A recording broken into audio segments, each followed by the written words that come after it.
आज हम लोग देखने वाले हैं डू एज डायरेक्टेड को। तो एमपी बोर्ड के प्रश्न बैंक में जो डू एज डायरेक्टेड दिया हुआ है उसको आज देख लेते हैं, ठीक है। तो डू एज डायरेक्टेड में देखो पहला प्रश्न क्या है, he did his work well लिखा हुआ है और इसे हमें चेंज किस में करना है, चेंज इनटू निगेटिव कह रहा है, तो निगेटिव बनाना है। तो निगेटिव का मतलब होता है हमेशा नॉट लगा देना, ठीक है। तो नॉट कहाँ पे लगाना है, तो नॉट जो है वो ही डिड के बाद क्या लग जाएगा, नॉट लग जाएगा।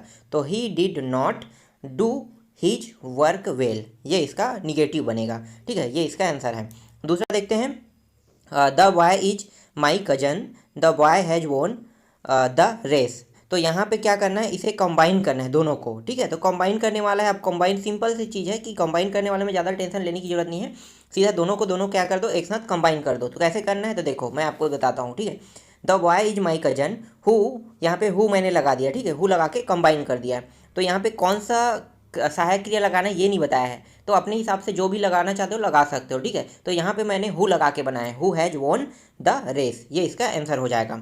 इसके बाद देखो तीसरा प्रश्न क्या है, तीसरा प्रश्न है unless you work hard you will fail. तो इसमें क्या करना है, इफ और अनलेस लगाना है, ठीक है। इन दोनों में से कौन सा लगेगा ये देखना है हमें। तो यहाँ पे हम लोग लगाएंगे, ठीक है, देख लेते हैं। इसमें अनलेस लगा रहे हैं, तो unless you do not work hard you will fail, ये हो जाएगा, ठीक है। तो यहाँ पे अनलेस लग रहा है, ठीक है। आगे देखते हैं। इसके बाद नेक्स्ट प्रश्न है, Aman is very intelligent he has can pass this exam easily. तो इसमें इन दोनों को क्या करना है, यहाँ पे सो और दैट का उपयोग करना है। तो सो का उपयोग कहाँ पे होगा और दैट का उपयोग कहाँ होगा, तो पहले सो का उपयोग होता है उसके बाद दैट का उपयोग होता है।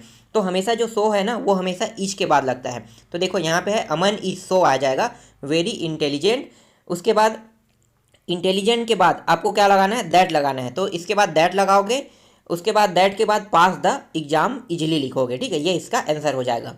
इसके बाद पांचवा प्रश्न देखो, they are selling their house. तो यहाँ पे change into present perfect tense में हमें बनाना है। तो प्रेजेंट परफेक्ट टेंस में जो है वो क्रिया चेंज हो जाता है।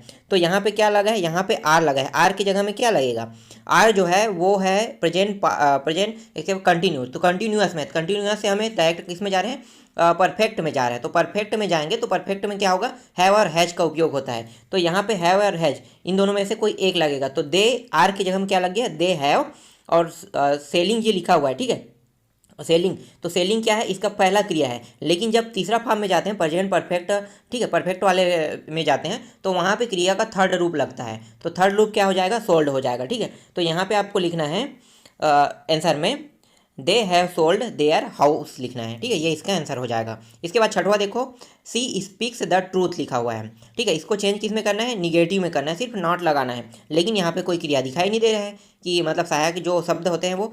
तो यहाँ पे आपको क्या करना है, यहाँ पे पहले वो देखना है, ठीक है। तो यहाँ पे डायरेक्ट अगर बनाना चाहो तो सिंपल सी बना सकते हो, सी नेवर टेल्स लाइस लिख सकते हो, ठीक है। लेकिन याद रखना जो ट्रूथ है उसका सेकंड फॉर्म आपको लिखना होगा, क्योंकि ये पास्ट इंडेफिनिट टेंस है। तो पास्ट में हमेशा सेकंड फॉर्म ही लिखा जाता है, ठीक है। तो ये सेकंड फॉर्म में आ जाएगा।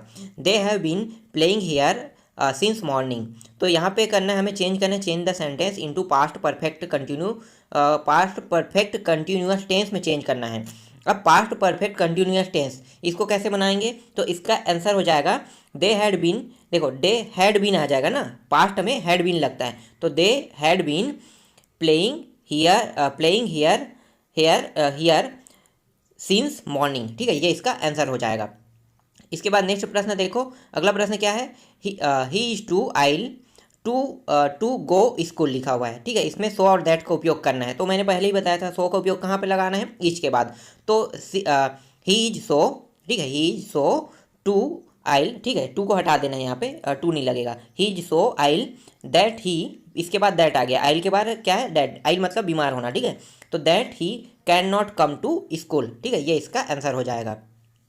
इसके बाद नेक्स्ट देखो अगला प्रश्न क्या है, नौवां है, the tall man is a doctor the tall man is talking to my father, ठीक है। यहाँ पे कंबाइन करना है और हूँ का उपयोग करना है। तो देखो हूँ का उपयोग करके बनाते हैं तो क्या बनेगा, तो यहाँ पे दो तीन प्रकार से बनता है, ठीक है। तो जो शब्द मुझे ऑथेंटिक लगा उसके हिसाब से मैंने हूँ को यूज, मुझे यहाँ पे एक चीज़ याद रखना कि यहाँ पे सिर्फ हु का यूज करना है, ठीक है। हु का यूज कैसे करोगे वो अपने ऊपर डिपेंड करता है। हमें सिर्फ एक वाक्य को अच्छे से प्रेजेंट करना है, उसके लिए हमें हु का उपयोग करना है। तो चलो मैंने कैसे किया देखो मैं बताता हूँ आपको, ठीक है। Talking to my father who is, देखो हु का मैंने उपयोग कर दिया, who is that, tall man who calls himself a doctor. ठीक है, इस तरह से आपको बनाना है। ही टीचेस हिंदी, तो यहाँ पे क्या करना है, पेसिव वॉइस में इसे बनाना है। तो आपको क्या लिखना है पेसिव वॉइस में, Hindi is thought so use by him लिखना है। ठीक है, ये इसका आंसर हो जाएगा। इसके बाद 12वां प्रश्न देखो, चिल्ड्रन आर मेकिंग टॉय लिखा हुआ है, इसे भी हमें पेसिव वॉइस में बनाना है। तो इसको पेसिव वॉइस में कैसे बनाओगे, toys are making in children रहेगा। ठीक है, 12वां का। 13वां का देखो, 13वां मैच करने वाला है, 13वां जो मैच करने वाला है उसमें हमें क्या करना है, सभी को मिला के बनाना है। तो चिल्ड्रन वे are playing football in the park होगा, ये इसका आंसर हो जाएगा। इसके बाद नेक्स्ट प्रश्न देखते हैं, Delhi is large than Bhopal लिखा हुआ है, तो इसे हमें बनाना है पेसिव वॉइस डिग्री में। तो पेसिव वॉइस डिग्री बनाना बहुत ही आसान है। कैसे आसान है, ईच के बाद एस लगा दो और लॉन्गर के बाद एज लगा दो। ठीक है, तो दोनों में क्या हो जाएगा, एज लग जाएगा, ये पेसिव वॉइस बन गया। बस इतना ही करना है और कुछ नहीं करना है। तो Delhi is as longer as than Bhopal. इस अभी जो लिखा है वो क्या कह रहा है, अभी जो लिखा है वो सेंटेंस जो है वो एकदम सही है। सही मतलब दिल्ली भोपाल से बड़ा है लिखा हुआ है, ये लिखा हुआ है। ठीक है, अब हमें क्या करना है, दोनों को कंपेयर करना है, दोनों को बराबर सिद्ध करना है। तो पेसिव वॉइस का मतलब ही वही होता है, दोनों को बराबर करना। तो जब एस लग जाता है तो क्या हो जाता है जानते हो, दिल्ली जितना लंबा है उतना ही लंबा भोपाल है, ये बन गया ये पेसिव वॉइस में। तो पेसिव वॉइस इस तरह से बनाया जाता है, मतलब दोनों को बराबर बताना, पेसिव वॉइस का नियम है। चलो आगे देखते हैं, सी शूट द डोर। तो यहाँ पे सी शूट द डोर लिखा हुआ है, तो इसका आंसर क्या हो जाएगा, एक सेकंड है ना, इसका आंसर एक सेकंड में कोई अलग प्रश्न का आंसर बता रहा हूँ क्या। इसके बाद है 15वां प्रश्न है ना, हाँ ठीक है 15वां प्रश्न है, सी शूट द डोर लिखा हुआ है। हाँ ठीक है, तो यहाँ पे आपको लिखना है, ठीक है, she did not shoot the door आ जाएगा। ठीक है, she did not shoot the door लिखना है आपको इसके आंसर में। इसके बाद नेक्स्ट प्रश्न देखो, अगला प्रश्न क्या है, सी लिव इन शिवपुरी। ठीक है, तो इसको हमें किस में चेंज करना है, इसको भी इंट्रोगेटिव में चेंज करना है। सॉरी, मैं 16वां की जगह में 17वां बता रहा था, 16वां देखते हैं। ही हैज़ टेकन टी लिखा हुआ है, ही हैज़ टेकन टी, तो चेंज द इंट्रोगेटिव, इसको भी इंट्रोगेटिव में चेंज करना है। तो इसका आंसर क्या हो जाएगा, तो इसका आंसर हो जाएगा is T taken T him हो जाएगा, is T taken T him. ठीक है, ये आंसर हो जाएगा। अगर आप इसको दूसरे तरीके से भी बनाना चाहते हो तो बना सकते हो। यहाँ पे जो हैज लगा है, ठीक है, वो हैज के साथ क्या हो जाएगा, इंट्रोगेटिव में यहाँ पे थोड़ा सा चेंज हो जाएगा। ठीक है, ज़्यादा कुछ नहीं करना है, जो मैं आंसर बता रहा हूँ वही ज़्यादा अच्छा है, क्योंकि 2-3 प्रकार से बनता है, तो 2-3 प्रकार के रूप में मैं सिर्फ जो ऑथेंटिक आंसर वही चीज़ मैं आपको बता रहा हूँ।